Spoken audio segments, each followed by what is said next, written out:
कुछ साल पहले हमारे देश के महान शास्त्रज्ञ और भारत के पूर्व राष्ट्रपति अब्दुल कलाम सर ने एक सपना देखा था कि हमारा भारत देश 2022 तक महासत्ता बनाना है।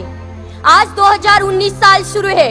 मुझे नहीं पता कि 3 साल में हम महासत्ता बन सकेंगे या नहीं, लेकिन देश में बार बार होने वाले चुनाव, उनकी वजह से बर्बाद होने वाले समय, पैसे और निर्माण होने वाली अस्थिरता की वजह से हमारे देश को महासत्ता बनने में बड़ी रुकावट है, जिसको चाहे तो हम दूर कर सकते हैं एक देश एक चुनाव संकल्पना के माध्यम से।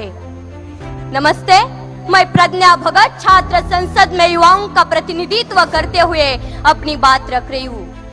2009 के लोकसभा चुनाव में चुनाव आयोग द्वारा खर्च हुई रकम थी 1700 करोड़। 2014 के लोकसभा चुनाव में वही खर्च था 4000 करोड़। अनुमान है कि इस बार के चुनाव में यही खर्च बढ़कर 7000 करोड़ से ज्यादा हो सकता है।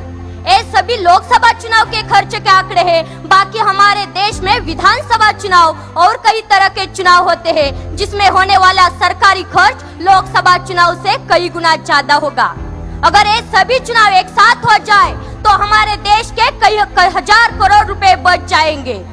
हमारे देश में जब विधानसभा चुनाव होते हैं तब देश के बहुत से केंद्रीय मंत्रीगण, यहाँ तक कि प्रधानमंत्री तक, सब नेता अपनी अपनी पार्टी के लिए चुनावी रैलियों में जाते हैं, जबकि उन्हें 5 साल देश के लोगों की समस्याएं सुलझाने के लिए चुना गया होता है।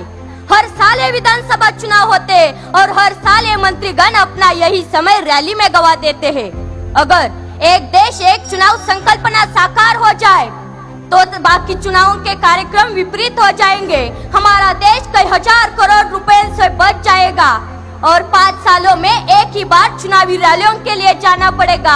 यह एक बहुत बड़ा फायदा हमारे भारत देश के लिए होगा। ना रुकेगा आचार संहिता की वजह से विकास और ना वो जाएगा प्रशासकीय व्यवस्था के ऊपर। बस इस पूरी संकल्पना में मुझे एक दिक्कत दिख रही है। अगर किसी लोकसभा या किसी विधानसभा में कम संख्या बल होने की वजह से कोई सरकार समय से पहले गिर जाती है या खारिज हो जाती है तो ऐसे समय में क्या किया जाए? क्योंकि अगर उस खारिज हुई विधानसभा या पंचायत का चुनाव फिर से किया जाए तो देश के बाकी चुनावों के कार्यक्रम के विपरीत हो जाएगा।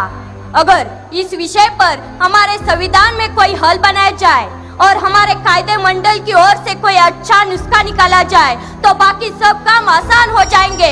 हमारे देश का बहुत सारा पैसा बच सकेगा।